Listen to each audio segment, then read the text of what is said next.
Hello, hello, hello.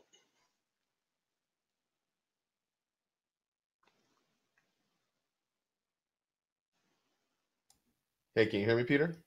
I can hear you loud and clear, buddy. Awesome. Can you? Thanks for doing this for me, man. Much appreciated. All good. Um, Quick question. Are we live yet? Yeah. Give me a second here. Let me No, see if I can mute no, everybody. you don't have to turn it live. I just had a quick question. I just what is the level of experience with AdWords for the group? Mixed. Okay, kind of It's all mixed. over. Yeah, it's all over. We got some good guys and girls in there that are. Some of them are Facebook gurus, and they're inside the course. And we got some newbies in there as well, and we got some intermediate. So it's a good mix. All right, cool. I figure because I got what you sent over in terms of what they're looking for. So you said bidding and scaling, high ticket applications, and then case study. Yep. Okay. So We're on live now, so don't worry about it. Well, we won't edit that part out. It just goes to show you the reality of doing live webinars. it's all good. It's all good. Raw and uncut, man. That's it, buddy. Live and raw. That's how we do it, man. Except when we're married, of course. You know. Yeah, well, yeah. There you go. All right, everybody. Peter Parks here. Welcome to the webinar. For you guys and girls, I'm going to refer to everybody in the collective group as guys and girls. So please plug into the chat bar there if you can hear me, if all is well.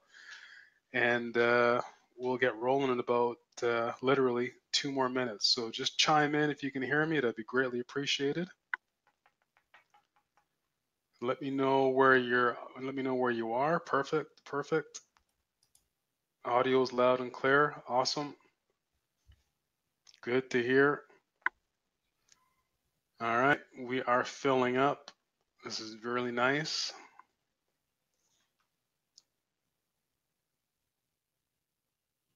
All right, so what I'd like you to do is give a big warm welcome to our special guest speaker, Mr. X, and I will introduce him shortly, and then he will reveal himself throughout the course of the webinar. So give you guys a little bit of an anticipation, a little bit of a gasp. But for now, introduce yourself. Tell us where you are at right now, what part of the world you're in, so Mr. X can know where you are, and I'll read it out for him. So we got, let's see here, we got Brussels, we got New Zealand, we got Belgium, we got Michigan, New Jersey, UK. Very good, very good. We got Australia, we got DC. Awesome, awesome, good job. Orlando, Sweden, Tennessee, France. Mr. X, we've got a worldwide audience here for you. This is crazy. Alberta, Connecticut. There we go, Italy. Well done, well done. All right, that's awesome. So we have a very power-packed webinar for you guys. I'm gonna really get into it in literally another minute.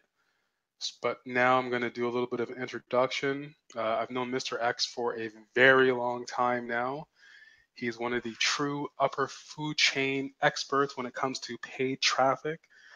And we're not talking just on Facebook, we're talking on GDN, which is Google Ad Display, or sorry, Google Display Network, AdWords for search, and of course Facebook and other types of paid media. Mr. X here has generated multiple millions of dollars for his clients and for himself. He is highly regarded. I've seen him speak on stages, and we've actually done some business together here and there. So I know when I bring somebody to the table, these are individuals that I'm bringing to you that are zero fluff. They know their stuff, and they will help you. At the end of the day, this is called 1000% self accountability. Mr. X is going to be going over some very high level stuff for you guys today on this webinar. He'll break down some stuff for you so that it's no nonsense, so you can implement it right away. It doesn't matter whether you're a newbie or you're intermediate. It's actually better if you're a newbie or you're intermediate, because you're going to learn the right way how to do stuff. And then you can obviously take the webinar afterwards and implement it in small bite-sized chunks to get fantastic results. So I don't care if you're a newbie. I don't care if you're intermediate. That's just an excuse. That's a noose that you put around your neck, and an excuse not to be successful. Take what we're going to show you today, what you're going to learn today, and implement it, and you'll see wild results.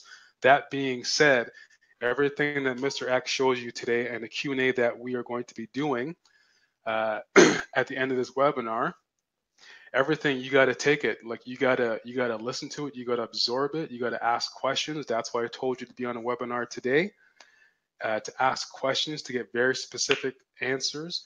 So my mantra is ask better questions to smarter people so you can get better strategic answers so that you can get quicker success. So that's what you need to do today. And then also at the end of it, everything, you need to execute. So if you don't execute, that's not on me. That's not on Mr. X. That's on you. So that being said, Mr. X, welcome to the webinar. Thank you very much for doing this. And also, Mr. X is a good personal close friend of mine as well. So Mr. X, I'm going to let you take over and roll. Awesome. Well, hello everyone, and thank you for inviting me to share today, Peter. I'm super excited as always. I love teaching and educating and sharing my knowledge, and hopefully everyone here will get a ton of value, from what we have here today. So before we jump in and begin, Peter made a good point about asking better questions. So there are a few things that we discussed in terms of what's going to be best for you all, and I want to make sure that I use this time to the best of not only my ability, but to make sure that you guys get exactly what you want. So with that said, I have a presentation that I built, and we can do presentation style. But I also believe in kind of walking you through and actually showing you kind of like, step by step. So I just want to, by show of hands, and I guess you guys can just type in the chat box. If you guys want to see just a straight like PowerPoint presentation with some screenshots, type in 1. Let me finish. Or if you want us to actually just go live and I can actually walk you through and we can actually set up a campaign, just type in 2. So that way you guys have, some options here. But I know we have limited time and I want to make the best use of that time.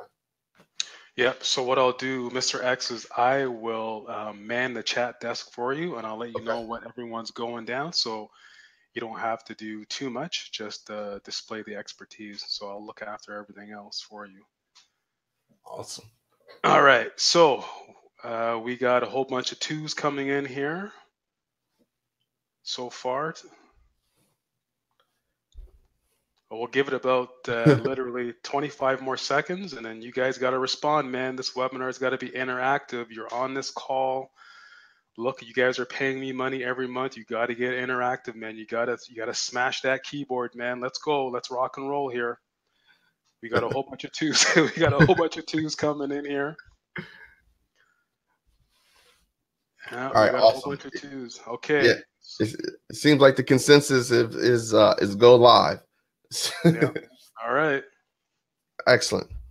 All right. Well, I'll prepare for either way, and what I'll do, just as a bonus, I'll give everyone. I'll send you over a PDF, Peter, when we finish with the slides. How about that? Fantastic, man. That's great. Now, before you start, it's okay. You can reveal your name now to the crowd. They're going to do research anyways. They're going to run on Facebook and they're going to go, oh my God, this and that, blah, blah, blah. So it's okay. So guys and girls, Mr. X is going to reveal himself shortly over the next few minutes, and then you guys are going to be astounded. Take it away, Mr. X. Awesome. All right, guys. Well, again, super excited to be here. If you haven't figured out by now, my name is Sam Bell. I run a digital marketing agency called PPC Boutique.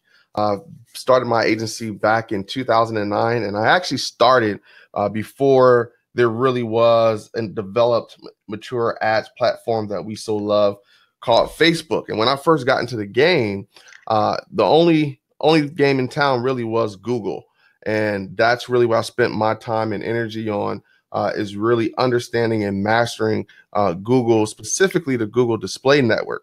So the Google Display Network consists primarily of sites all over the internet that you can run ads over, as well as YouTube. YouTube is also considered part of the Google Display Network as well. So I'm actually going to walk you through setting up a campaign because it's something I needed to do anyway, and that's what you guys want. So I'm actually going to show you that, and as I'm going through, I'll explain what I'm doing, and any of the questions that you guys have, feel free to write them in, and I'll make sure to try to answer everyone's question. But I'll walk through the steps, I'll walk through the process, and I'll explain as I go along so you can actually see it live and in action. Does that sound like a plan, everybody?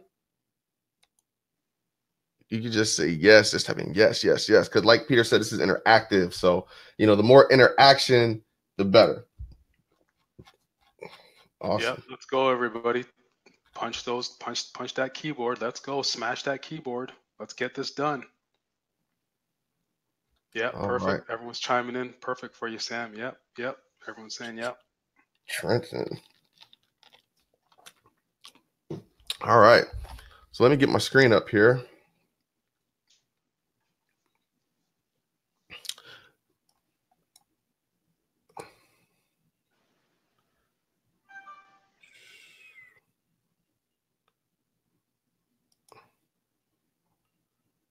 All right, we'll do this one here.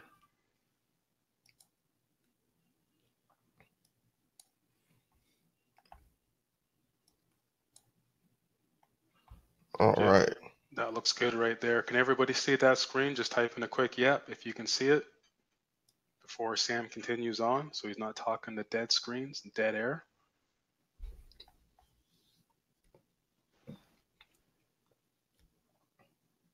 Yep. Perfect. All right, rock and roll, Sam. Awesome. All right, cool. So a few things here. Google is a little bit different animal than Facebook, and I know a lot of you guys here are very, very familiar with Facebook. However, there's also a lot of similarities. Google has really evolved over the past years, and quite frankly have actually has taken a lot of plays out of Facebook's book, no pun intended. But so there's a lot of cool things that you can do from a targeting standpoint and also from an optimization standpoint. Now, before we jump into this, I'm going to assume a few things, and I'm going to tell you a few things, just kind of like a checklist, and it'll also be in the PDF that I'll share with you guys as well. There's a few things that you want to do in preparation anytime you're getting ready to launch a campaign. First and foremost is your tracking. You guys got to have your tracking in place. Okay, so that means Google Analytics or Google Tag Manager, okay, synced up, and you also want to create all your conversion tracking for the different steps in your funnel. Okay, so I'm going to assume that you guys have done that. All right, and if you aren't familiar with what that is, that's okay.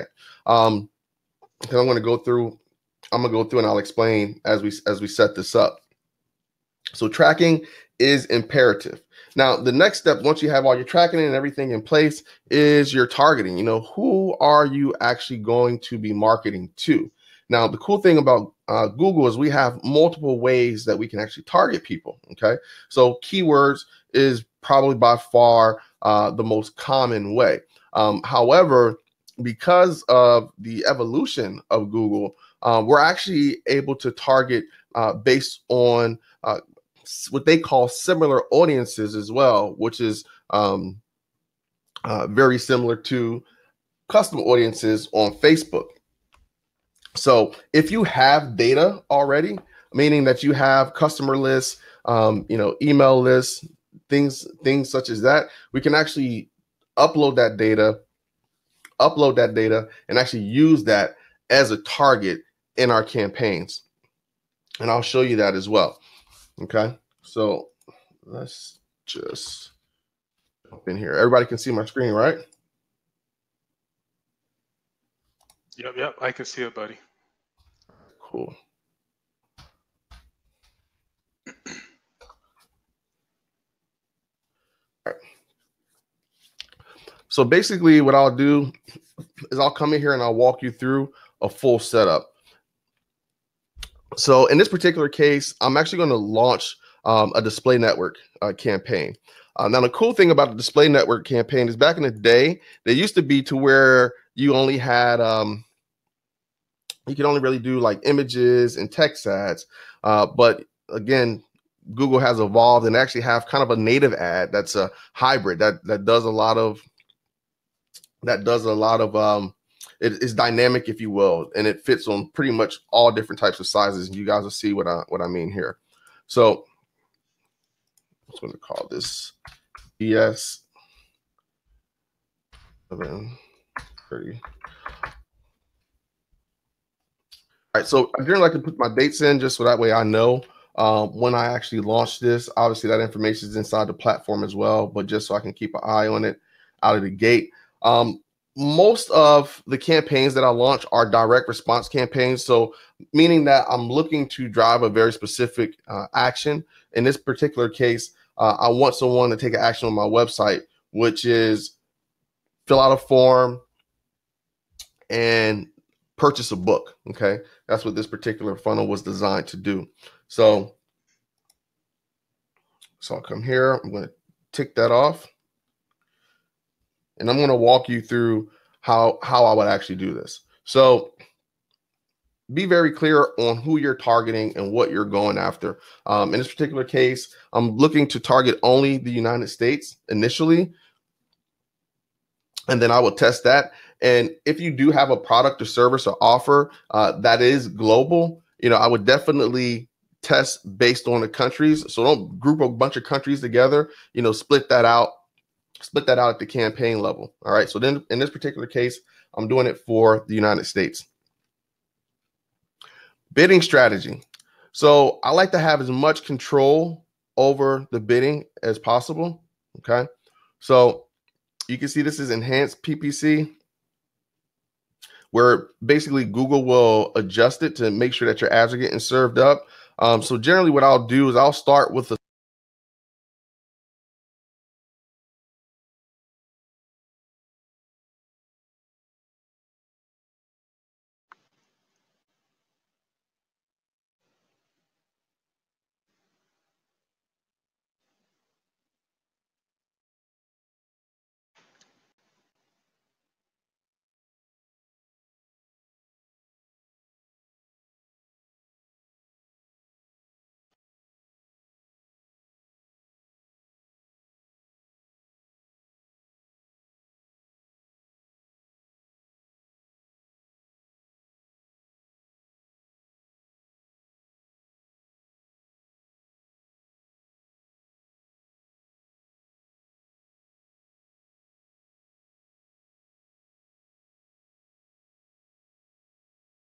Can you guys hear me now? Yep, I can hear you, Sam. Okay, not sure what happened there. Sorry about that. Can everybody hear Sam? Just give it 10 seconds, Sam. Let people pop in. Can you hear? Yeah, everyone's saying yeah. Go ahead, buddy. Okay, cool. All right, so in terms of bidding strategy, I do manual PPC. I'd start with a small budget, but I'll bid high. And the reason I do that is I want to ensure that my ads get served up, especially during the testing phase when I first launch the campaign. Okay. And then you can actually scale up from there. So I'll set a $50 budget.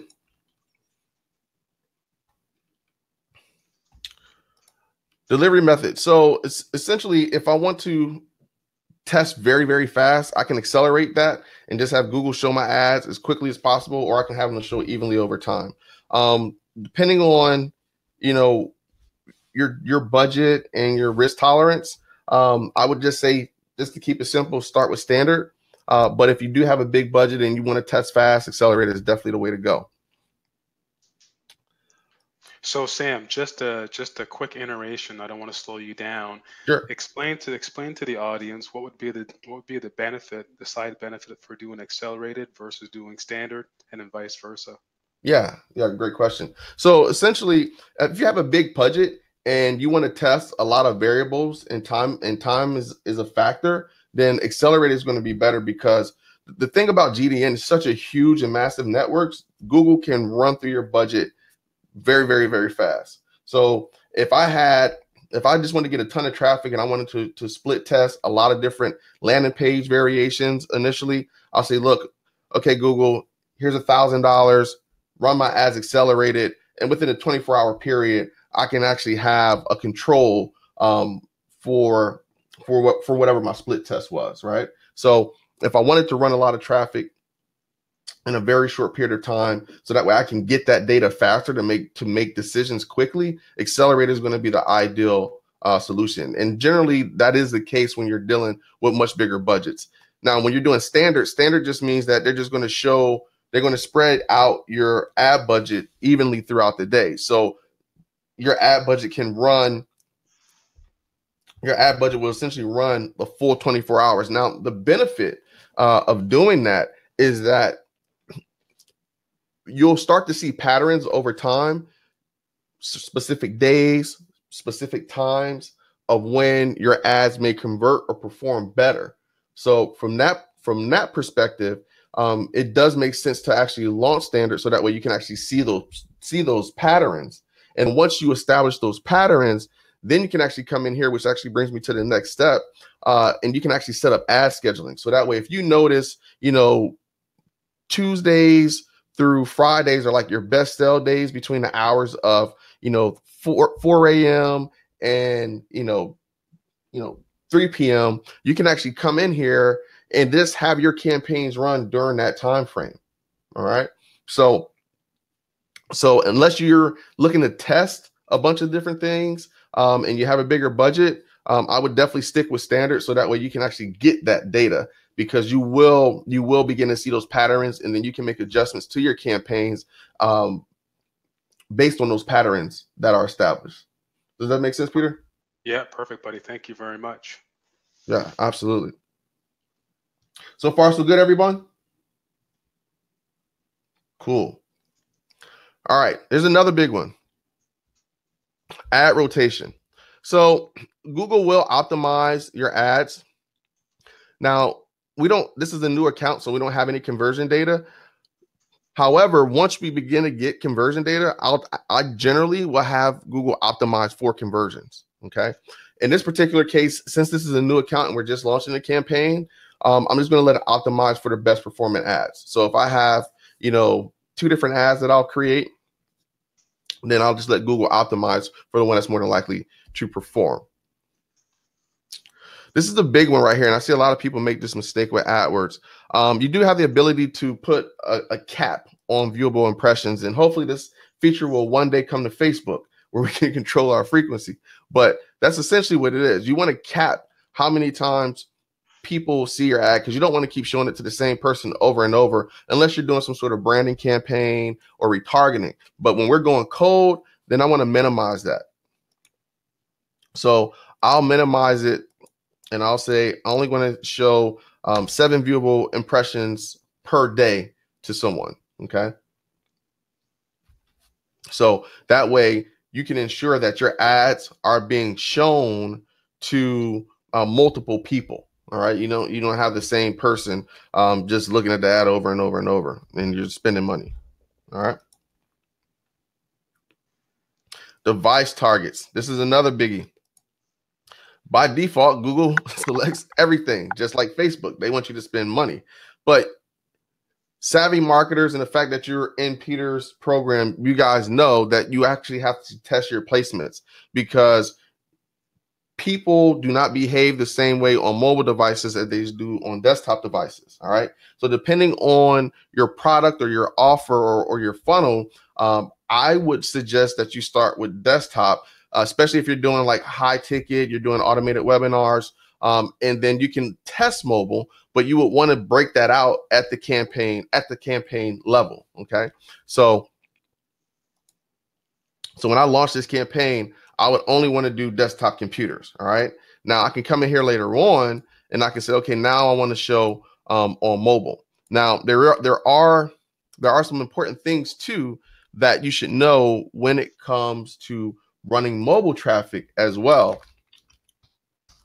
So that way you don't kill your ad budget. And I'm going to show you here for once. I'll show you here shortly. Okay.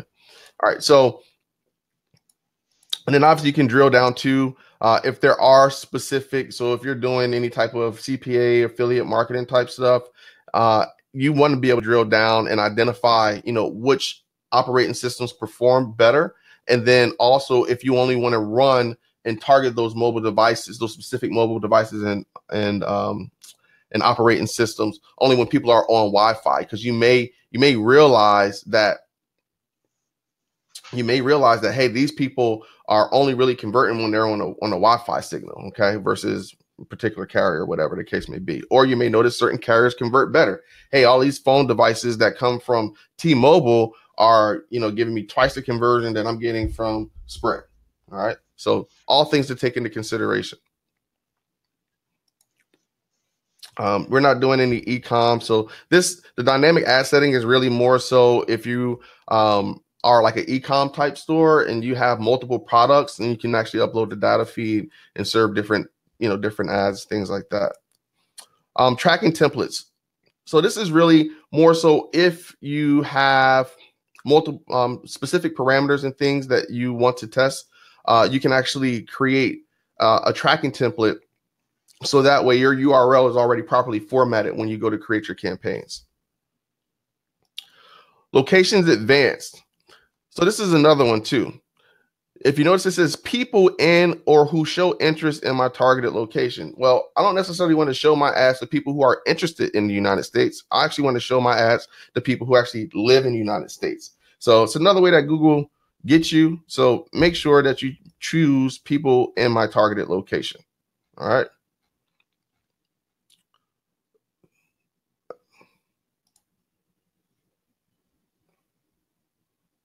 Cool.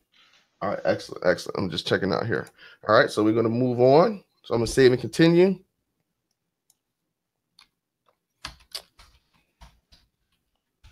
All right, so this particular offer is actually for a free plus. I guess you could say like a free plus shipping offer, if you will, for a free book giveaway. So I'll generally start my bid high just to make sure that I get it, and then I get the impressions, and then I'll begin to drop it. Okay, so I might start around $1.50 to $2, knowing that I won't pay that long term. And that doesn't necessarily mean that I'll pay that either in the auction, depending on how it really depends upon how many other people are actively bidding, as well as if they have a better quality score based on click-through rate and some other factors that that Google looks at. All right. So let's see, $2 here. Here I'm going to put in my URL. And let's see here.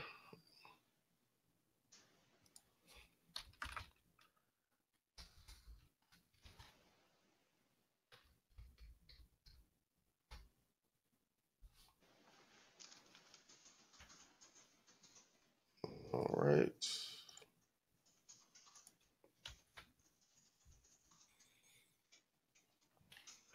All right, so now choose how you want to target. So there are multiple ways to target on Google. Most people are very familiar with display and keywords, okay? Meaning that you choose a keyword, and then you can target all those different keywords, all right? Now, when I do keywords, the way that I generally set it up, I usually have one keyword per ad group. I don't put a bunch of keywords in ad groups.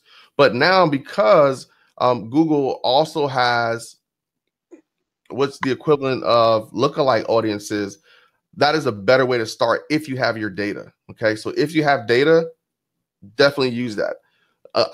Cool thing that you can do is you can actually layer, right? So if you want to get really focused and make sure that your ads are being shown to people who have the highest probability of performing or converting, I can target those people based on the keyword, and then I can also layer that as well. Okay, so you see where it says narrow your targeting further. So right now I just chose one keyword, and I can probably get between 1 to 1.5 million impressions per week based on just that one keyword. But I can also target based on topics, interests, and remarketing as well. So this is really, really cool. So custom affinity audiences. I don't currently have any affinity audiences, but you can actually create these affinity audiences. You can actually leverage URLs as well as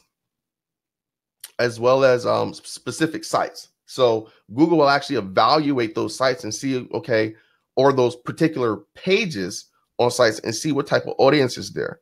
So here's what I mean. I can come and I'm going to go to, so I'm on Facebook.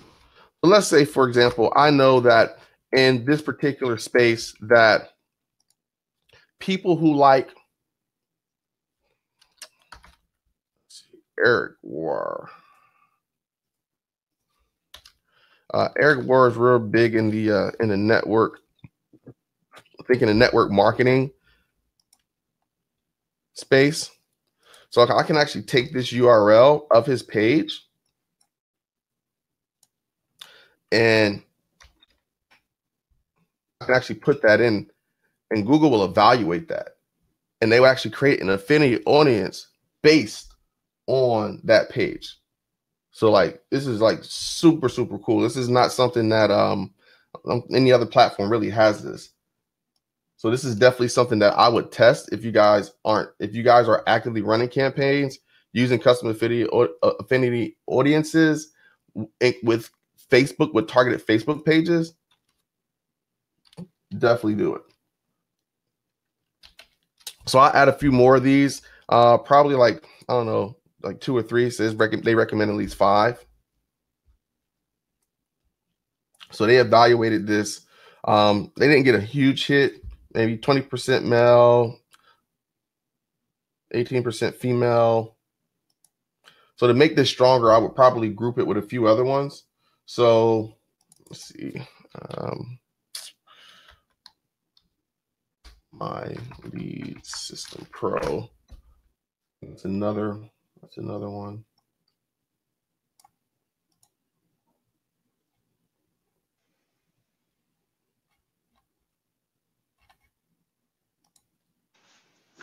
So I would go through and I would probably build maybe like 4 or 5 of these.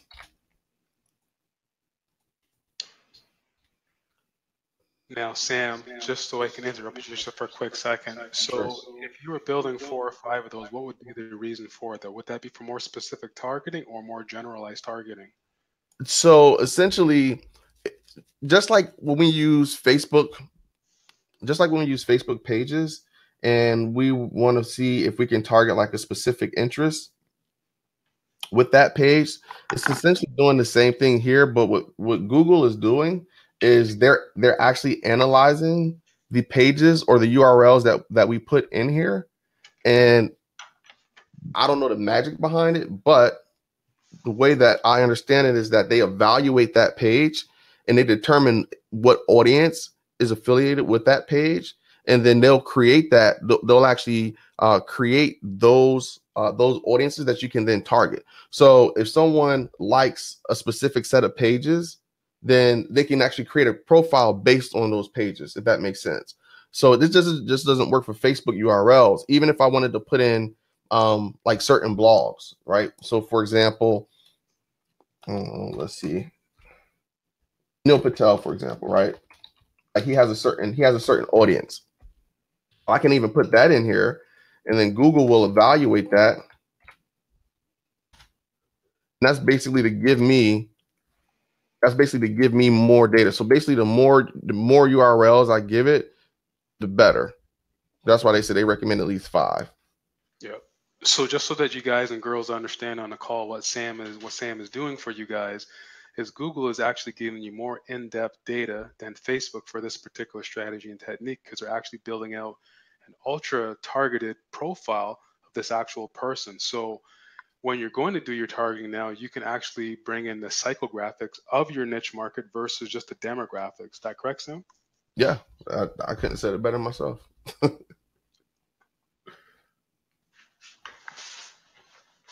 that make sense, guys? Excellent. Yep. That makes sense. Yeah. Predictive analytics. Yep. Yeah, Google's going deep. Yeah, man. Like I said, they've definitely they got to give us something. And yes, any website. So just not Facebook pages. You can do any type of website. All right. So look at the topics so social networks, MLM, business opportunities, small business. So I'll save that. I'll call this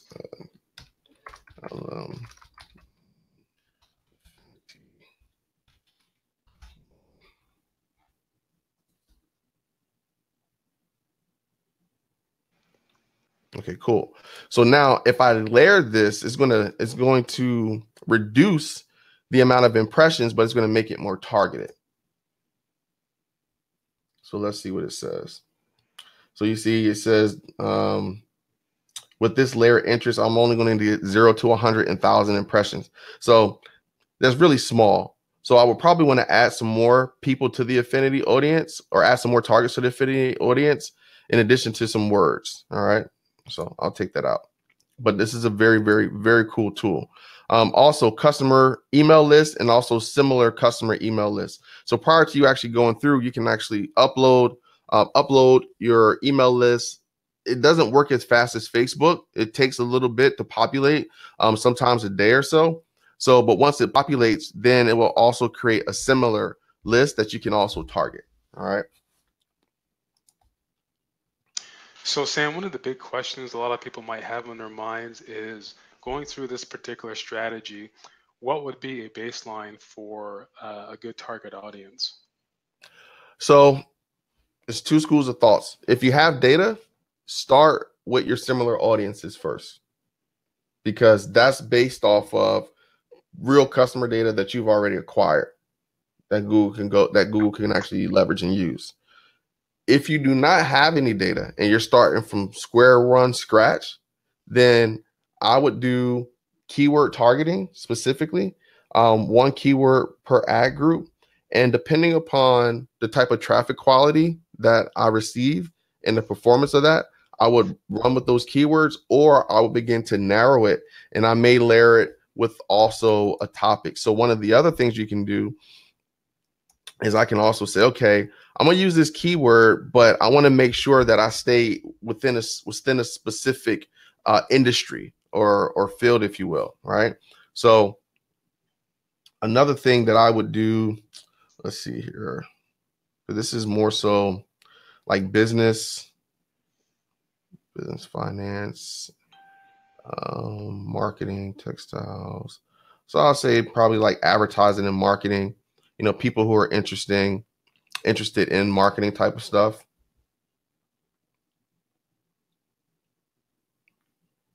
And I would layer it, but again, it's too small. So keywords, as your rule of thumb, are the best to start with, 1 keyword per ad group within the display network. Okay. And then if you notice that the quality of traffic is not that good, then you can actually layer on some topics or layer on some additional audiences to get a better quality viewer or impression, if you will. Perfect. Thank you, buddy. Mm-hmm. All right, targeting optimization.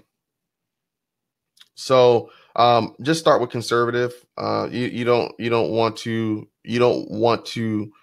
just let Google go wild unless you have that budget and you're looking for different ways to scale. Then you can be a little bit more aggressive, especially if you have something that converts really well and you want to go a little bit more broader outside of maybe your targets, and Google will go out and optimize. And the good thing too, just like Facebook works and optimizes off the pixel, the more data you feed Google, the easier it is for them to go out there and find people as well. So aggressive targeting will really come in handy once you have data and you know that you're optimizing for specific conversions. Then Google has a better probability of going out there and finding people who are going to convert for you. But when you're first starting off, you don't have any data, just go with conservative targeting.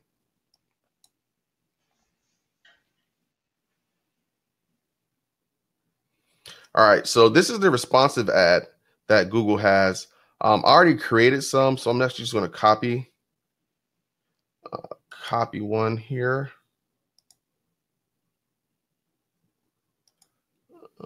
Copy ads from test one.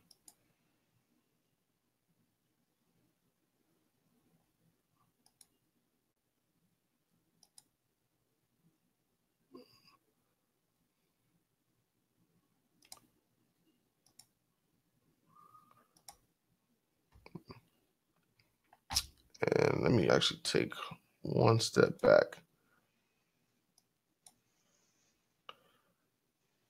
Oops, did I lose my campaign? Oh man, they made me start back from square one. I thought they saved it. Okay, there it is. I'm like, say, where's my campaign at?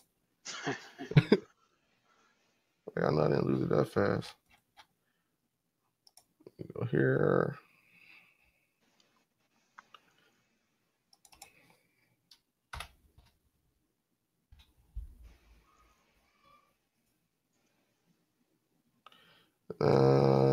Let me see something here. I think I made a boo-boo, guys.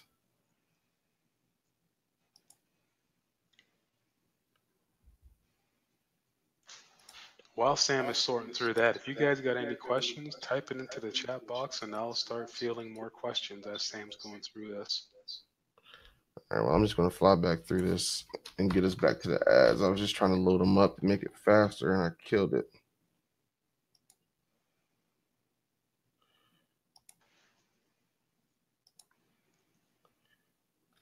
It's all good, baby. We're good on time.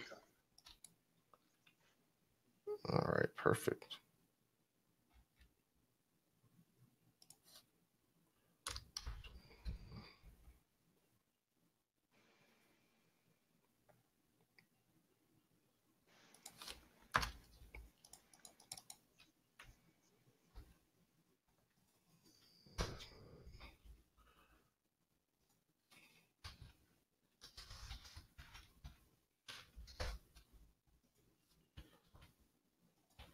And yeah, you guys can definitely start typing in some questions. I'm just going to play catch it right fast.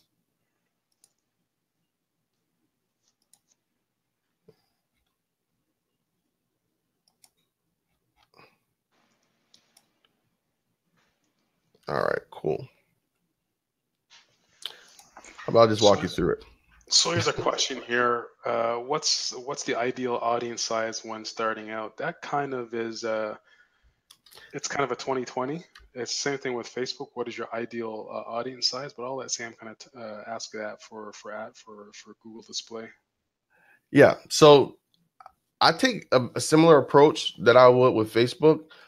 If you have data, then meaning that you have customer data that you know performs, use that, and whatever audience size they give you, generally it'll be around 500,000 to 1 million. Like, that's fine. If you do not have any data, it's not really going to be based on audience size per se. Okay, it's really going to be based on the amount of impressions based on that particular keyword. So for example, and just so you guys understand too how Google works versus how a Facebook works.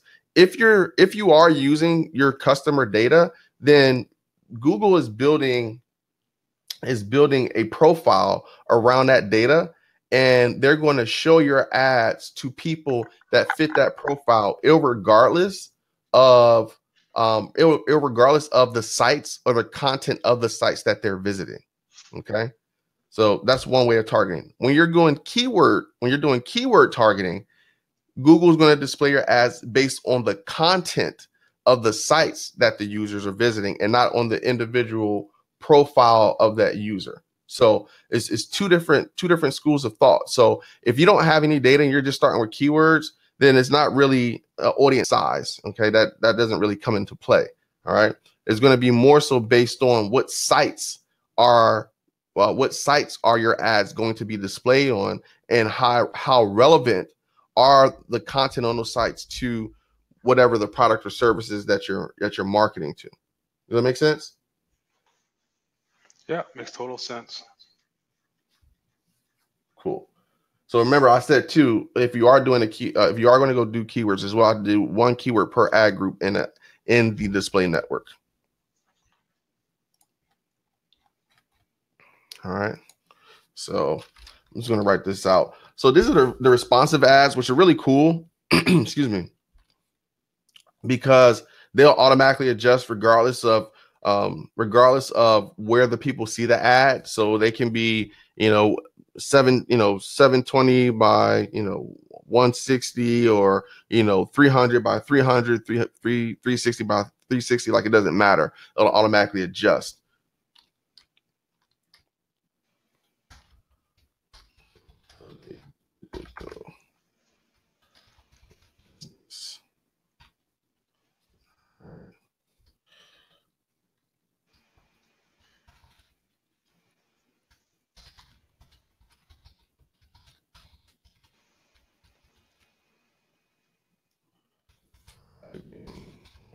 Online business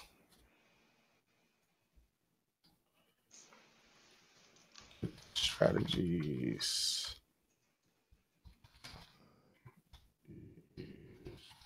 Grow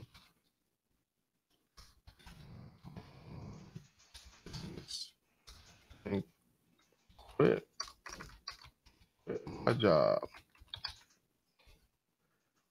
All right. I'm gonna type in a business name here. Cool. No dynamic. All right, and now we're just going to add a couple images.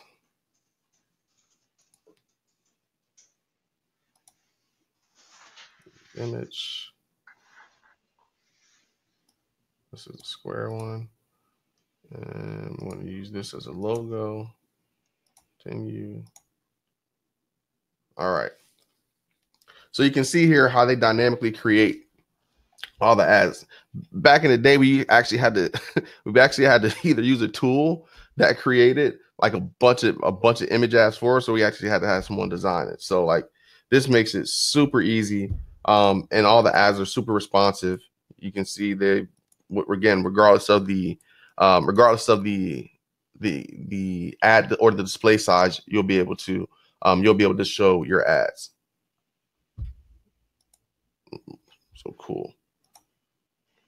All right. This just saves us a whole bunch of time versus trying to get to do 30, 40 ads for you. Tons of time. So, and that's it. So now we just got to sit back, wait for the approval, and get some data. So, which brings us kind of to our next thing, if you will. I'm gonna delete that there. Which brings us to our next thing. So when you run display network traffic, one of the important things is your exclusion list. And specifically for mobile, I want to mention this. In your placements here, you want to add an exclusion.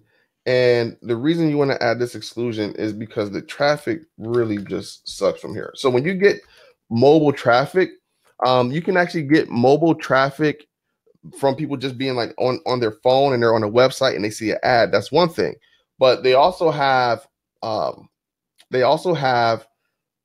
mobile apps, and Google will send you traffic automatically from mobile apps unless you exclude that. Well, the challenge with when running ads from mobile apps is that a lot of times people clicking on those ads are accidents because they playing their video game or they're trying to click on something and they're not actually clicking on your ad. So you're going to get a bunch of junk traffic. So when you're running Google, when you're running ads on a display network, and specifically mobile, you want to exclude this particular URL at the campaign level. And that is AdSense4MobileApps.com. That will automatically remove your ads from displaying on any mobile apps. All right. So you won't get a lot of that junk traffic. So that is a huge tip. That could save people tens of thousands of dollars, man. Right? Heck Just yeah. in a campaign. Heck yeah, man. There's some other exclusions as well.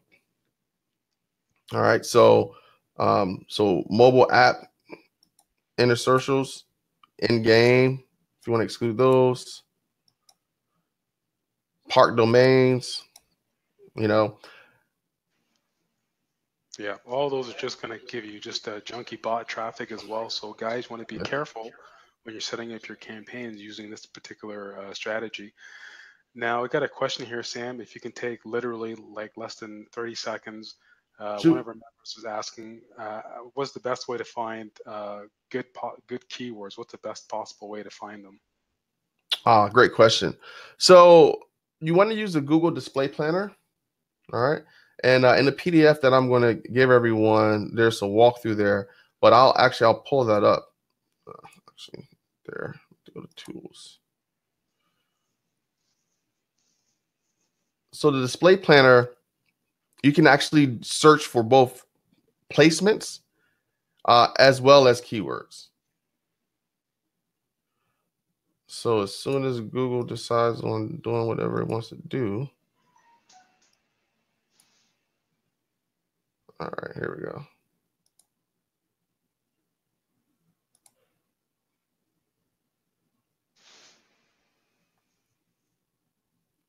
I will pull it up and I'll show you.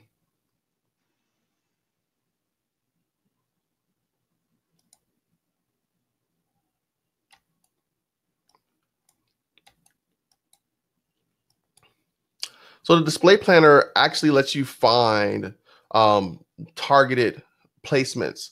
So one of the other ways that you can target on the display network is target specific websites. So if there are websites that you know for a fact have your audience, and you know that they will probably convert, and if those sites run AdWords, you can probably target that site. All right. For keywords specifically, you can come here, and I'm just going to put in direct, right? And I'm just going to say I want to see good words for just in the United States. So I'm going to click get ideas. So Google's going to take that this main keyword here, direct marketing, and it's going to show me some other potential words that we can use. Now, the bids that you're looking at here, a lot of these suggested bids are based on the search network and not necessarily the display network. All right.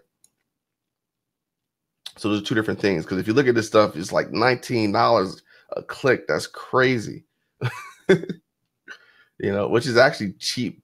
You know, I mean, there's some keywords that people have bidding $50 on. Like, it's crazy. So, but this is how you can come in here and pull some keywords. All right. And you can see the competition. You can see how much search volume they have. But the main thing for us is really to see if these particular keywords, are there sites that are associated with these keywords that when people Google them, that you can actually target. So not only can you use keywords, but what you'll find is when you run your AdWords campaigns and you're using keywords initially, you're going to start to see placements of where your ads are showing up, where you can then turn around and then take those specific placements that perform the best and then create additional campaigns that are exclusively placement targeted campaigns where you're not doing any keyword targeting, any audience targeting. You're just targeting those sites specifically that have provided you conversions. Okay. So I hope, does that help? Does that answer your question? Yeah, absolutely. Awesome. So once your campaign is actually up and running, then you want to begin to start evaluating the data. All right, which is essentially what I was just mentioning. So once your campaign goes live, you have some data coming in, then you actually want to be able to go and look at the placements. So I would hit the display network. And then once these ads start serving up, it's going to give me a list of URLs here, a list of URLs of where my ads are actually showing up. All right. Now, once I get this thing dialed in and it's working well, and I want to start scaling, Google operates a little differently from Facebook when it comes to scaling. You can incrementally increase your budget over time, similar to Facebook, but you can do it a little bit faster with Google. Another thing that you can also do too is if you notice that something's working really well and you want to scale fast, duplicate the campaign that you have. All right. But when you duplicate it with a higher budget. So if I know I want to go from 50 to 500 per day, I'm going to duplicate the campaign, but I'm going to start with a higher budget out of the gate. Right. So I'll start with a $500 budget out of the gate to begin scaling up. All right. So duplicating your campaigns works very, very well. All right. It's been working, has been working. Just make sure that you have the bigger budget when you do that.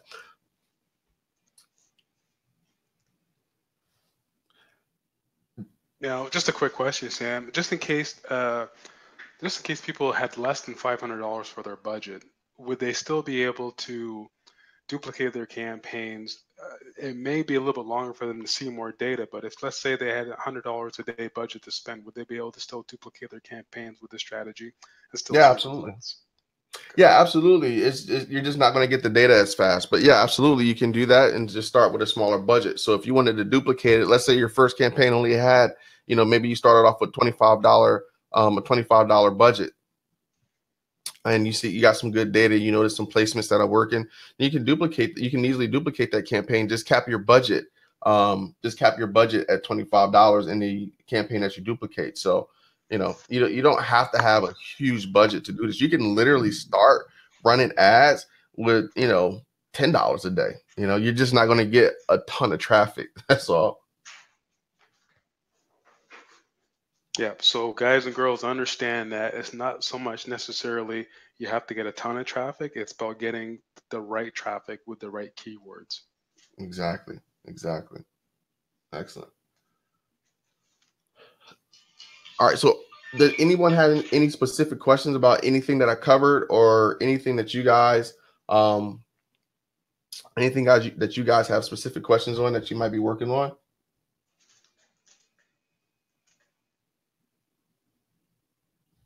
Yep, I'll go and man the questions here, Sam. So are you almost finished with the display network? Do you want to do a little bit of Facebook or a case study or optimization and scaling?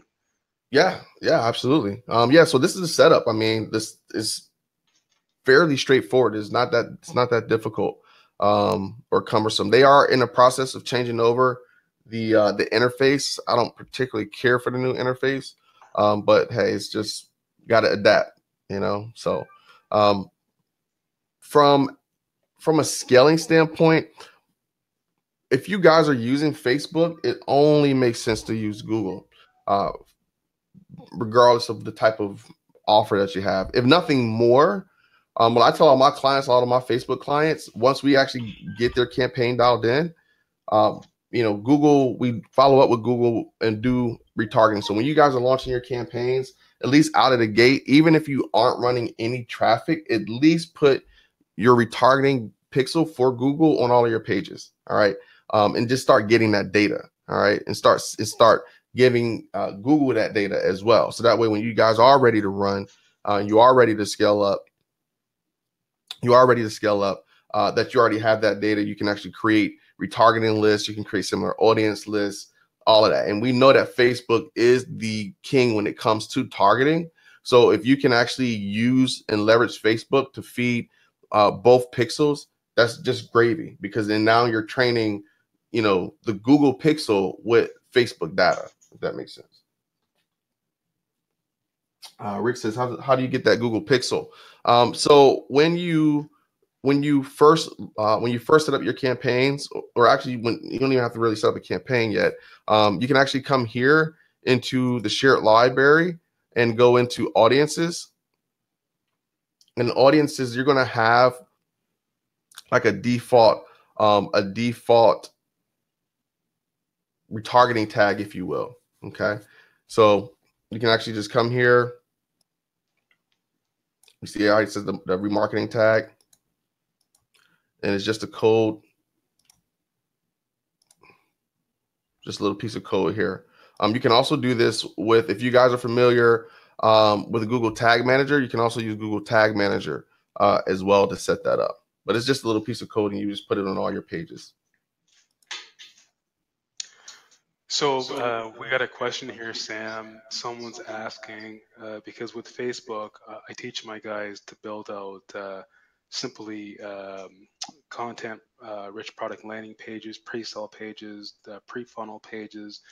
Do they have to do something similar with the display network? Would you advise them to do something similar, or would you advise them to do direct linking, or what would be the process for them?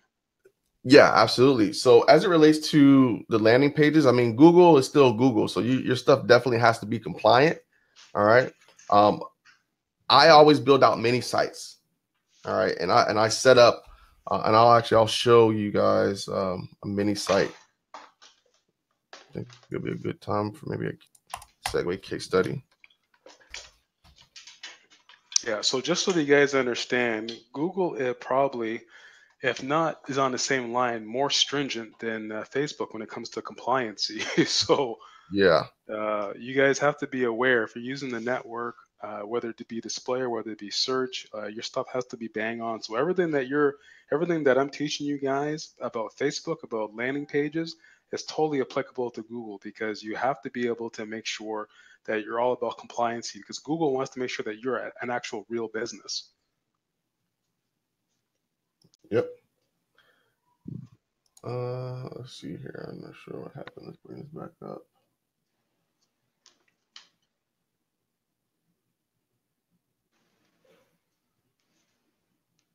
You guys, Tag Manager.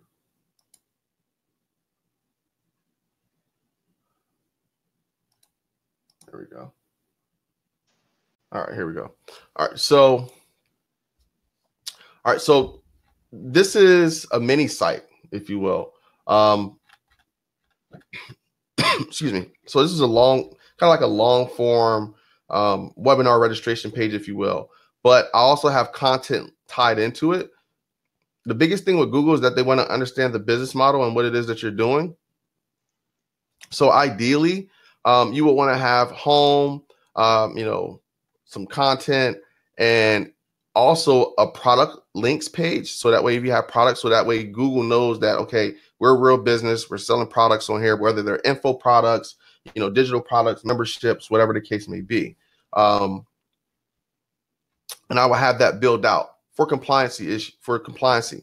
Now, the actual landing page that I use, all right, I'll show you this here so I can pull it up.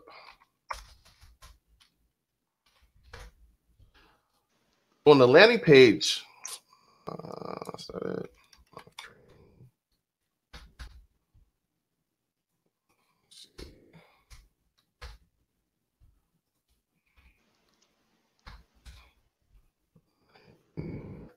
All right. So basically, I will have another landing page that I'll send people to.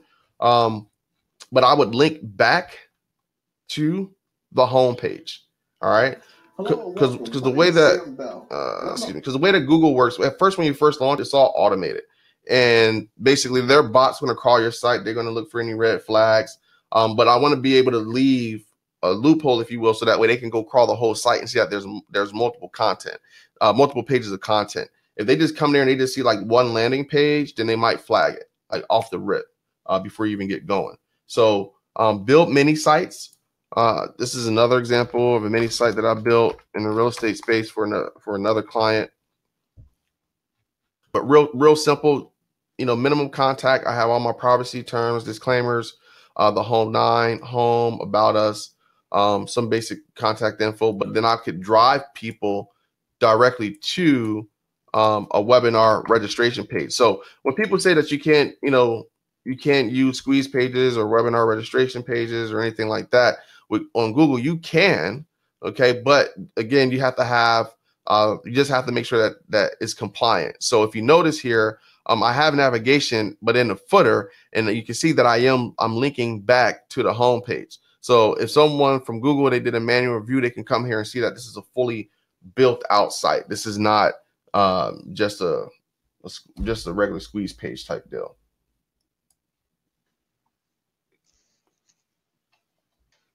So I hope that helps. Yep, it's very helpful.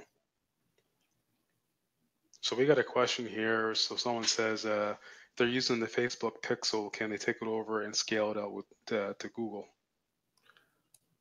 The actual Facebook Pixel.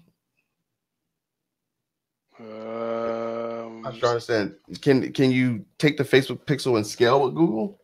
Yeah, that might be what they mean. I'm not sure.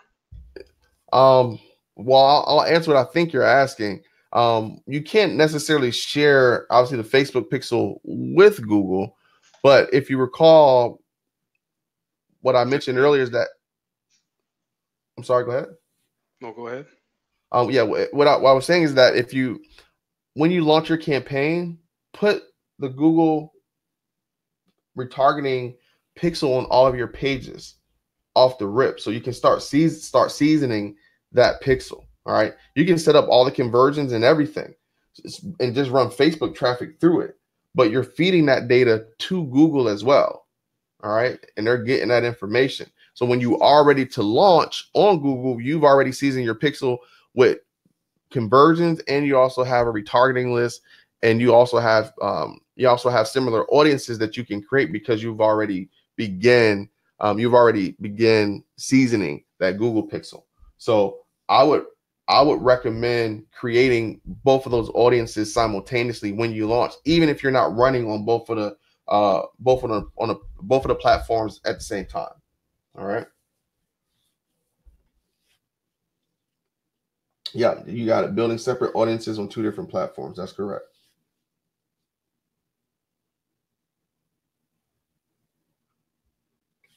Cool. Any other questions? Keep them coming, people.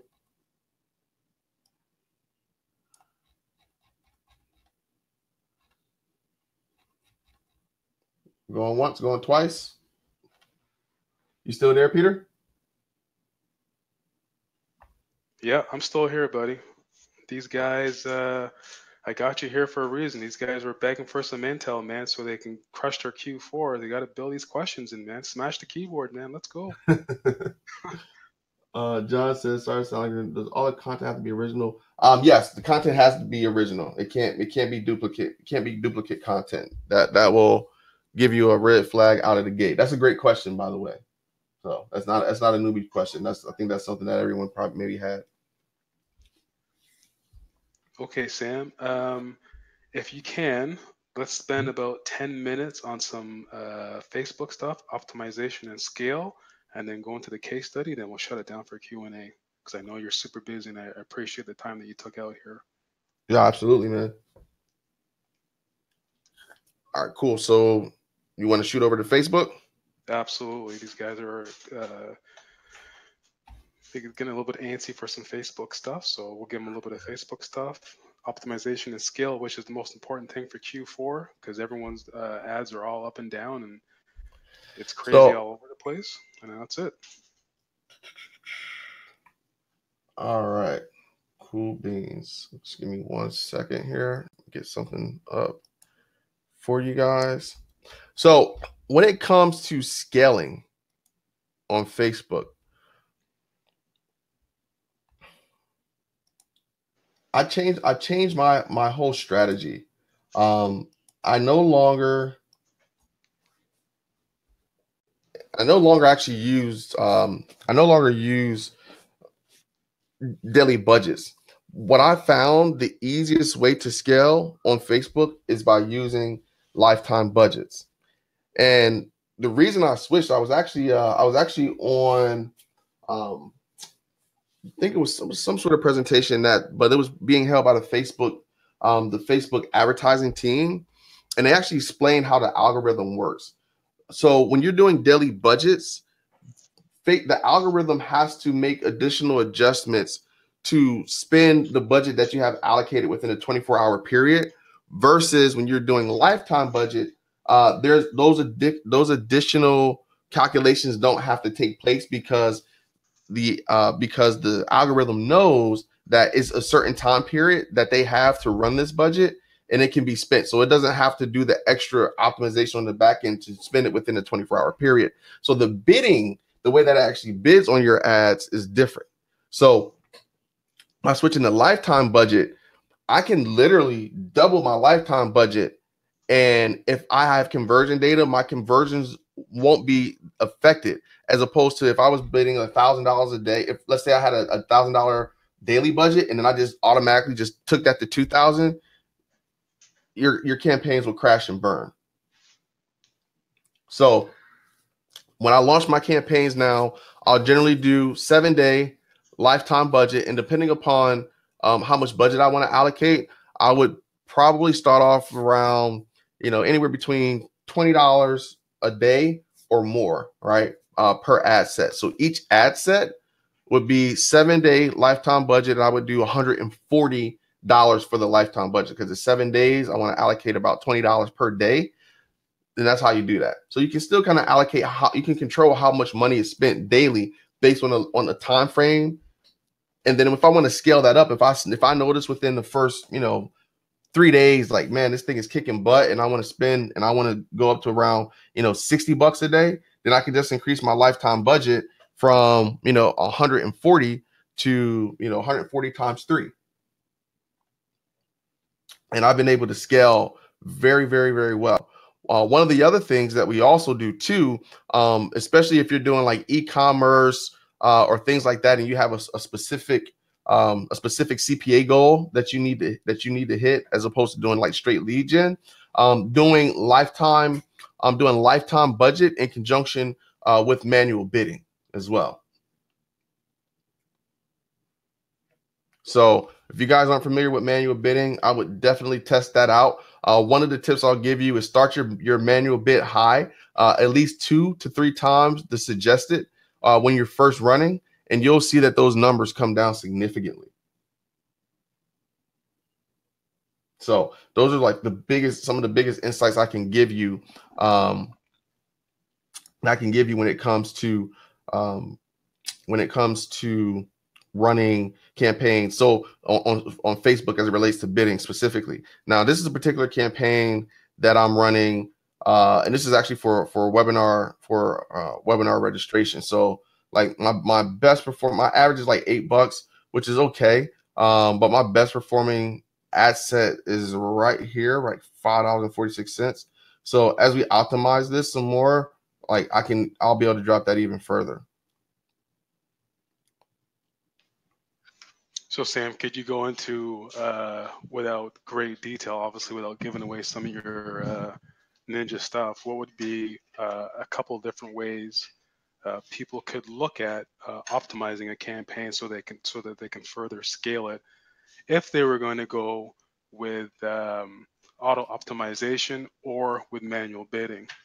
So just talk maybe about 2 or 3 strategies they could use without obviously giving away your secret sauce if you don't want to. No worries, man. I mean, it really comes down to the data. It amazes me. It truly amazes me how many people don't set up their they don't set up their interface to see all the data they need. So one of the things that I do is I have all of my columns laid out based on all of the different steps in the funnel, so that way I can see all of the data.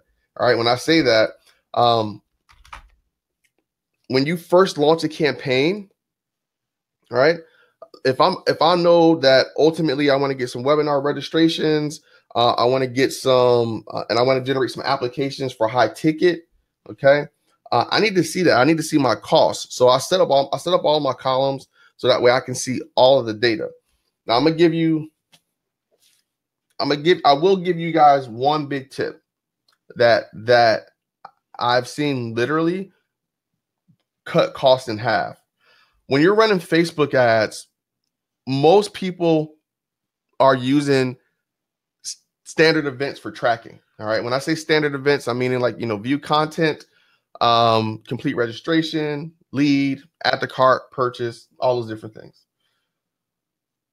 I'm going to recommend that you create custom conversions to mirror each of the standard events. So when you launch your campaigns with custom conversions. All right. And custom event conversions, not URL conversions, custom event conversions specifically. All right. So as opposed to when you launch your campaign optimizing for, say, view content, all right, I will optimize for my own custom view content pixel. And what I found, and I don't have anything written from the Facebook gods that say this, but from my testing, what I found is that when you run for the standard events, Facebook has data across, millions of advertisers for view content. So in theory, the standard event is better because you have a collective of that group of data. Well, my theory is that when you use custom events, you get the same benefit in terms of how you season a pixel, but Facebook only has data just for your campaign exclusively.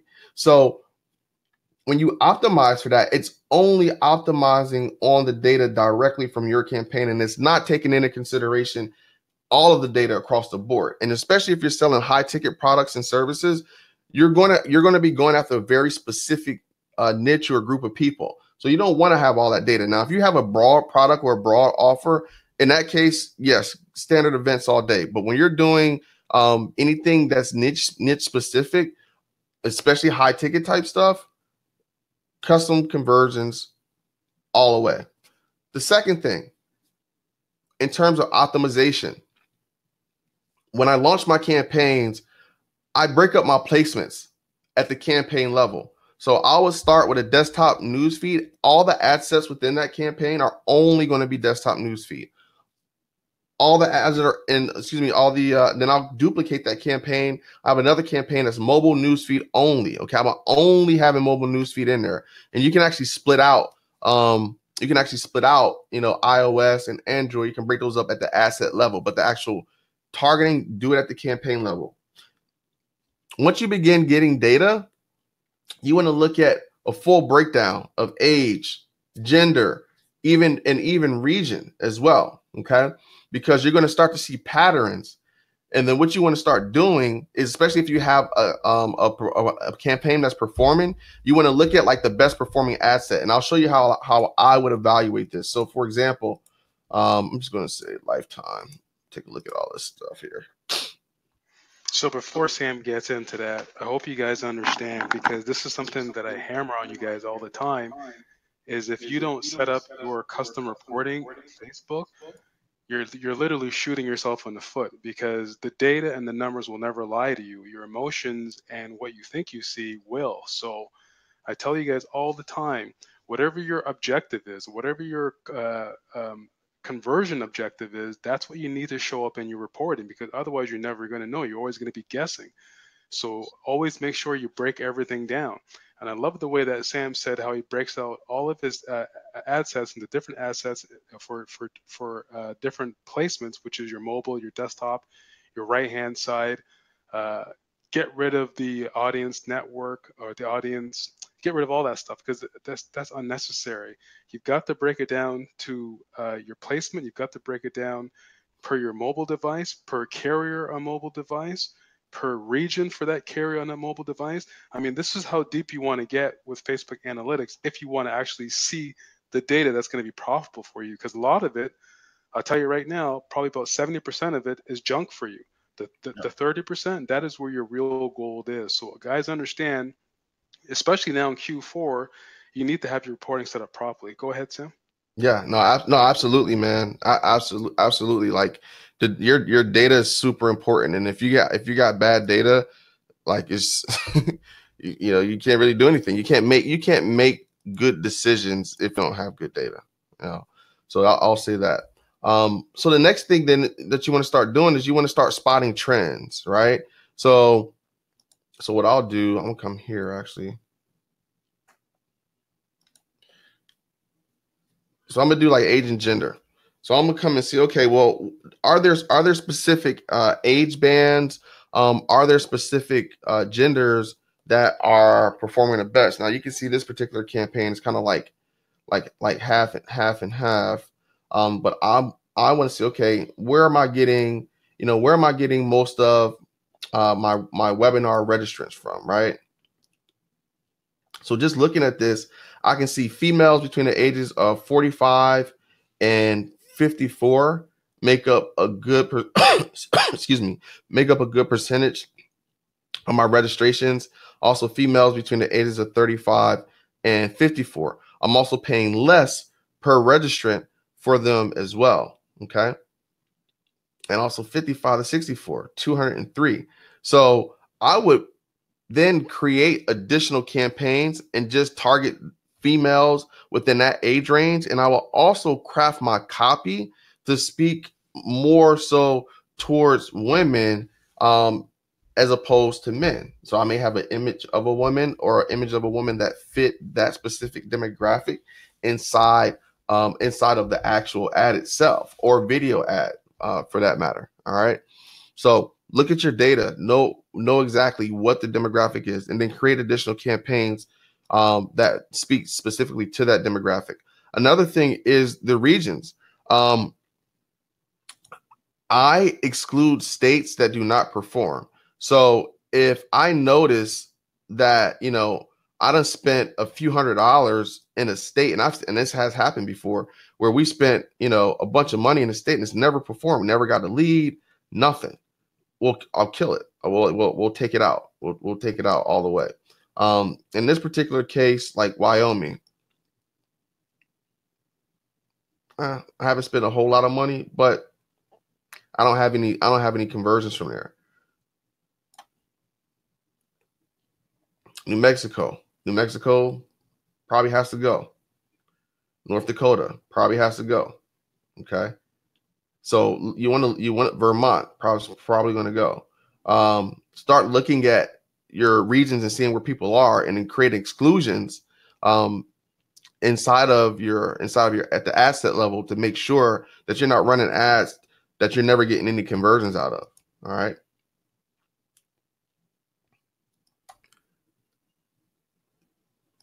Same thing with placements. And I mentioned this up front. I segment all my placements up front, and I do it at the campaign level. So I know what's working, what's not working. All right. So I can see that mostly all of our, a good percentage of our ads have come from the Facebook mobile news feed and desktop. So they're clearly both performing, but I want to actually see the device.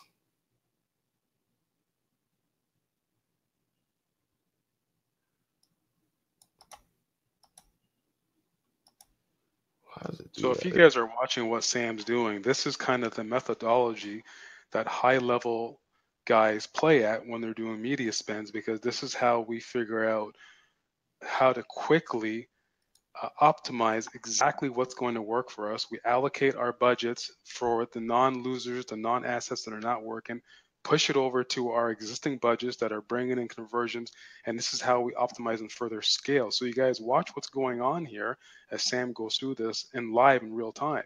because this is the stuff that people really don't want to show. Yep. And this is the work. I mean, this is really the work of it, you know.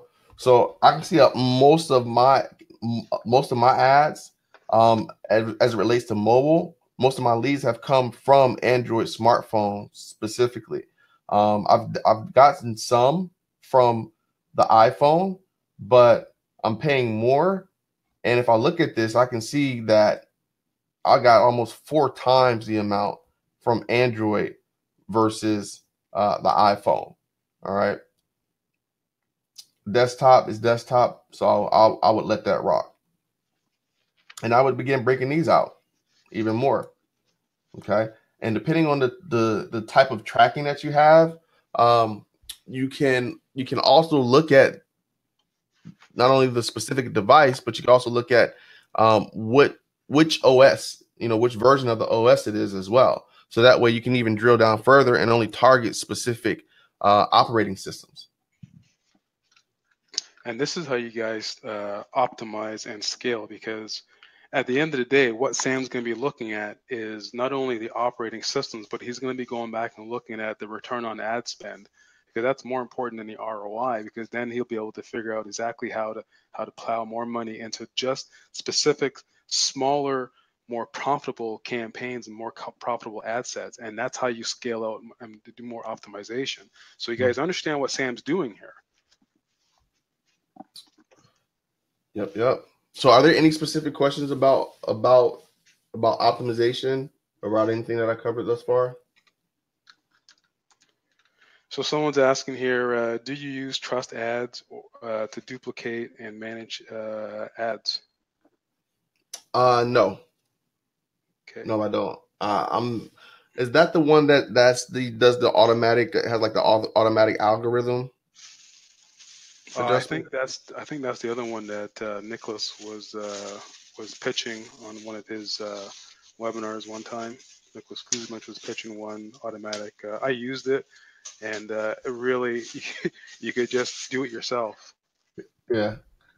I mean, if you got a lot of stuff going on and you just need some sort of automation, yes. But honestly, I don't use any third-party tools.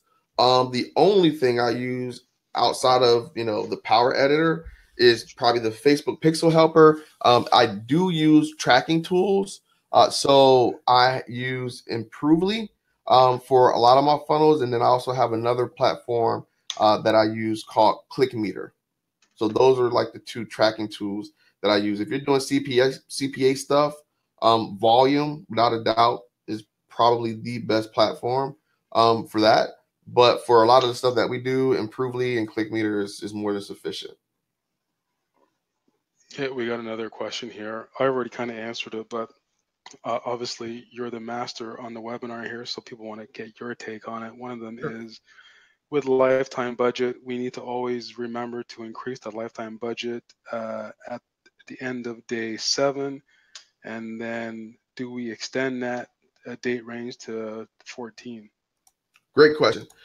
So yes, absolutely. So that's the thing about lifetime budget, is a little bit more cumbersome in terms of management, because you do have to remember to adjust it. But once I get it dialed in and I know it's working, I'll start with 7 days, then I'll go 2 weeks, and then I'll go 30 days.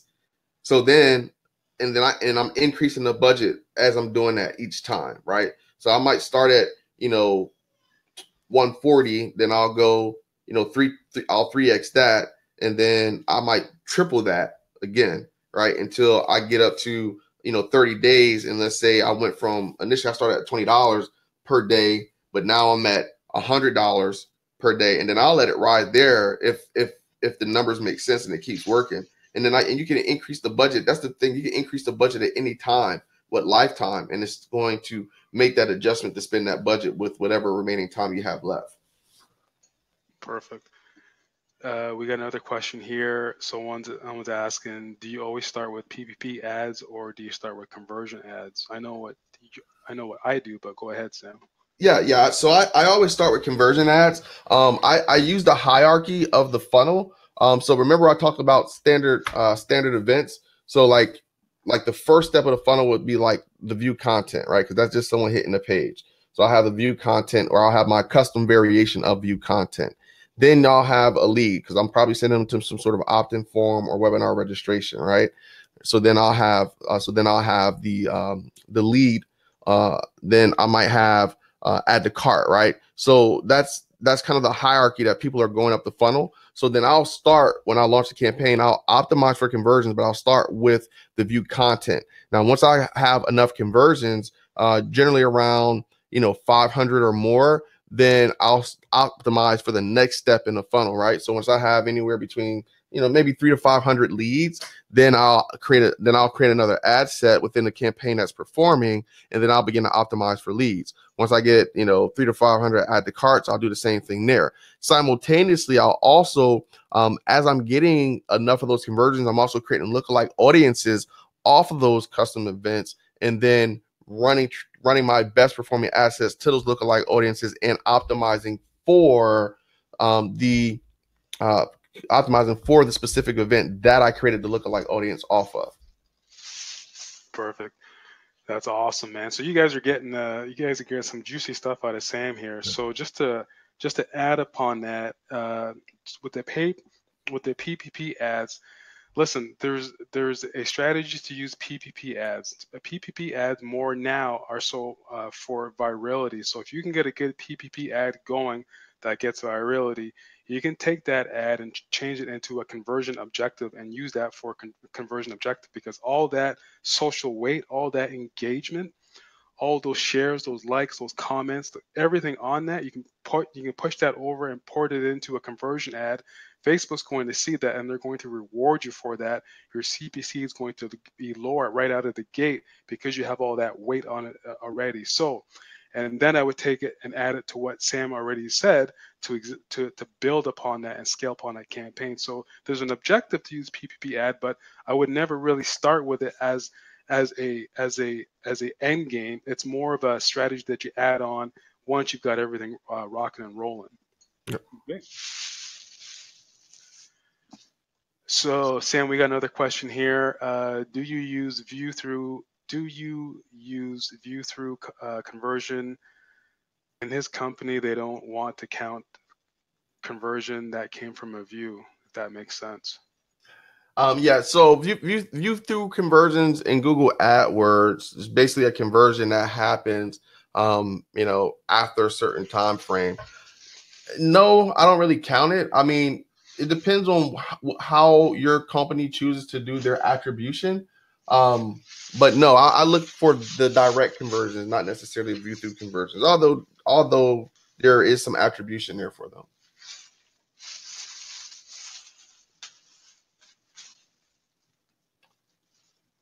Well, I hope that answers your question there. Yep, that answers the question. I mean, at the end of the day, if you're working for a company, I'll throw the slant out. You should be working for yourself as an entrepreneur and growing your own business versus trying to get somebody else rich, because you'll never get rich working for somebody else and building somebody else's wealth.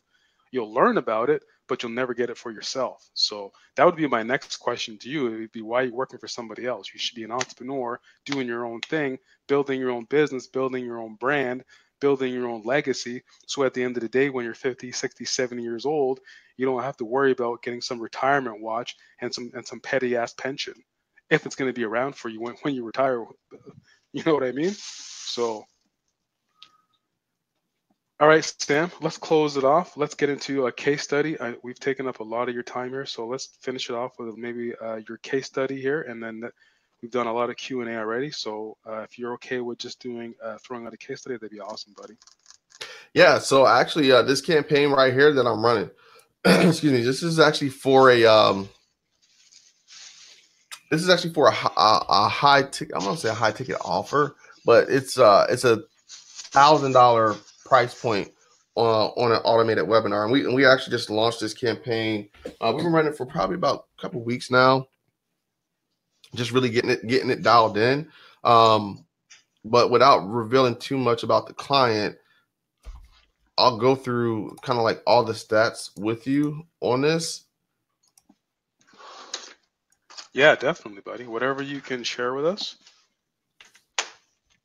So I think this would be real insightful.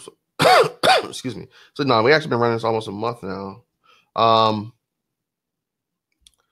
So you can see that a lot of these campaigns, if you notice when I first launched these campaigns, I launched off and you see how I have everything broken down, like right hand column, mobile newsfeed, desktop newsfeed. And we spent some cash in here. Now, the lifetime of this campaign, we've only spent $7,000. I think we've brought in maybe around $15,000 in sales. So, you know, we're doing about a 2-to-1, and there's a continuity tied into this too. So over time, that number, the lifetime value of that, each of those customers will increase. But you can make high ticket automated webinars absolutely work if you got a good offer, if the offer converts. So one of the things that I would say is, you know, you want to do a financial model on your funnel up front, which I already knew what the numbers were for this particular offer, because the client's been running it through joint venture partners already. So they had some base information. Now, because they were JVs, I expected the webinar to do at least maybe 40% of that, because it's a big difference when you're sending cold traffic versus warm traffic. So it's two different things. All right. So everything I just shared with you, I literally went through that same process. I split all the placements up. We ran it. I got some data. I seen what was performing the best, and then we began killing off campaigns. Excuse me. Now, one thing I did do differently is that, as opposed to going through the hierarchy of optimizing for view content and then optimizing for registrations, I didn't have to do that because the client already had data. They already had, you know, thousands of webinar registered conversions. So I was able to come out of the gate optimizing for registrations with a custom conversion. All right. So did that out of the gate. And you can actually see the improvement over time. So this particular campaign, you know, we were at like $14.77. Now, when you have a campaign and you see a very high CPA, and it's not coming down, it's just best just to kill that campaign, because it's more than likely not going to drop. All right. So it's better just to kill that, which we did. And then we relaunched it with all the data we had from this campaign. And we launched the new campaigns. And you notice I did the same thing, but I was a little bit more stringent on, the demographic based on the data we got previously. All right. And that's how we're able to drop our CPA, you know, just dramatically. Like literally, we cut it in half. Now, for this to work, I know that we needed to get webinar registrants under $10, and we need to have at least a 50% show up rate. Well, we're at around $7, $8 per registrant, and our show up rate on the webinar is around 75%. So super, super high. All right. Now, there are a lot of things that we are not doing. So just to show you that, you know, experts don't do everything right as well. What we're not doing is we don't have all the other retargeting campaigns locked in yet, but we're actually in the process of launching them. We just launched one of them, but essentially what's going to increase the revenue, like, and take it through the roof, is as we launch behavioral based retargeting campaigns based on what people have done, or what actions they have taken. So if they registered for the webinar but did not attend, or if they attended the webinar but did not purchase, there's already an email sequence that goes out, countdown sequence, and we're going to mirror that with Facebook ads as well, in the countdown sequence to increase sales on the back end. All right. So from a scaling standpoint, we've been gradually scaling this using, again, the same strategy I just shared with you, by doing the lifetime budgets and just increasing our budgets over time as we're seeing things come in.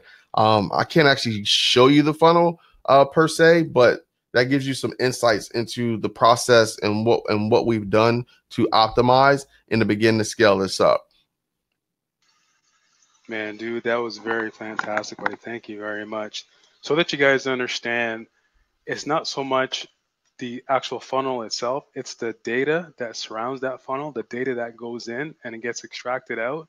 That's kind of what you need to focus on to build a real actual business, because the funnel itself is just the mechanics. All that is just design elements. That is a little bit of copywriting, and then at the end of the day, it's the offer that's going to convert. So is the offer converting? So you don't need to kind of see the pictures. You don't need to see the color scheme. What you need to see and think of is the data, which is more and more important. So, and just in closing, Sam, we got one more question here, and then I'm gonna let you speak to the audience here that we have, and if you so here's how I'm gonna frame this. First of all, first question here, Sam, is this one of our members is asking, can you give us a percentage idea about your revenues from your front end versus your back end? I don't know if you want to answer that question or not. That's totally up to you. And Yeah, then, so yeah, I'll give you some insights to this. So, I mean, for this particular offer, um, the revenue is driven from this. Like they're not selling any coaching. It's basically it's $1,000 product, or actually it's a $1,497 product with continuity. Now we've only been running this less than a month, so I don't have a lot of data to actually share. But I know they probably make around 60% of the revenue from the front end, but then they also get probably the other 40% from all of the rebuilds because they have a really good stick rate. So I hope that helps. yeah, perfect. So, guys and girls, what I want to do is, because Sam really came to the plate here for me and knocked it out of the park as far as I'm concerned for you guys, showing you two different platforms, how to build the campaigns, how to optimize and scale them, what to look for inside of the campaigns to help you out so that you don't fall into the pitfalls, because the display network is a beast. And if you understand how to work display, it doesn't have to be complicated. You just have to have the foundation and a little bit of the formula worked out, which Sam basically just given you. You can run and you can make anywhere from, and I'm going to be very conservative about this. What Sam showed you today, literally, you could take almost any niche market, go over to display network, and with what Sam showed you, once you start to watch this webinar again and everything that we're going over, you could anywhere, like I'm not going to be ultra conservative here. You could probably make anywhere from $300 to $500 a day once you settle down and learn some of the other nuances of display network. I mean, that's for us, that's kind of chicken feed, but for the general masses, that's life-changing income. $300 to $500 a day revenue, obviously minus your ad spend and all the other kind of stuff. You don't have any outsourcers working for yourself, even building out a team. I mean, you could get a little bit more aggressive, obviously, and push your budgets up a little bit higher. I mean, this is life-changing income that you guys just got shown today. So, Sam has a service. I'm going to let Sam talk about his service. I'm not even sure if he's taking on clients or if he's going to even entertain clients. But Sam, I'm going to leave that up to you to talk about what you do, buddy. Yeah, so I mean, we run a digital marketing agency again called PPC Boutique, and we do work with clients. Ideally, you know, we work with clients that do have established funnels and they're looking to take things to the next level. Okay. If you're not in a position to where you're ready to take things to the next level, then you're getting the foundation and learning. So if you're interested in having a conversation, I'm happy to speak with you. What the best way to actually probably contact me is actually on Facebook. You can actually just shoot me a PM, and I'll ask you a couple questions. Love to learn more about your business and see if I can help you in any way. But that's really it. I don't really have I don't have any hard pitch or close. We are looking to work with some people and help them take their business to the next level. And if that's you, definitely reach out to us. Awesome, man. That's more than I can ask. So you guys understand that this is the type of individuals that I bring to the webinars here, which I'll be doing going hard into 2018. I'm going to be bringing you guys experts and we're going to be collaborating live on webinars, the expert and myself, and you guys are going to be the direct, you guys are going to get the direct value out of this. So that's where I'm moving now for this membership is in 2018 is to bring aboard the experts now, because you guys have got enough of me. You've heard from me every single day. You're probably bored of me. So I'm bringing in some flavor, some top of the food chain flavor for you guys. So that being said, uh, if you got a really good business, where a lot of you do have businesses, Sam's he's very picky actually. So you really need to step up your game if you want to work with Sam in 2018, because he'll take you places. So that's something that, and I get nothing out of this. So if in case you guys are wondering, well, do I get a piece of this? I don't get nothing. I don't ask for nothing. I don't need anything. You guys should know that about me already. Like I'm about the value chain. I'm about giving you guys value, making sure you guys succeed, because at the end of the day, all you guys know what I want, and if you don't know still, I'm going to reiterate it. I want your case study. To me, that's more powerful than money. So that's what I'm looking for. I want your successful case study. So, Sam, uh, thank you very much for showing up today, man. Putting in almost 2 hours here is much appreciated. Guys, please say thank you to Sam in the chat box before we shut down the webinar. Please give him a big round of applause and give him a big fuck yeah, hell yeah. My pleasure. My pleasure. Thanks for having me, guys. I hope you guys got a lot of value out of this and learn some stuff. And my biggest thing is execute. Go out there, take action. It's great to learn. It's great to get knowledge, but there's nothing better than going out there, implementing it, and just becoming a flat out badass. So. Yeah, absolutely, man. That's what it's all about, man. You guys want to be quiet badasses, man, and just chill out. This is gonna be great. All right, buddy. Thank you very much. We're gonna close out the webinar here. It's been awesome, dude. Thank you, Sam. Thank you very much, man. Super blessed for you doing this for me, man. And My pleasure. We'll touch base tomorrow. Okay, guys. Say hi to Sam. Say bye to Sam, and say thank you very much, Sam. All right, everyone. You guys have a good one. All right, guys. Take care. I'm ending the call here at the webinar. Sorry. Take care, everybody.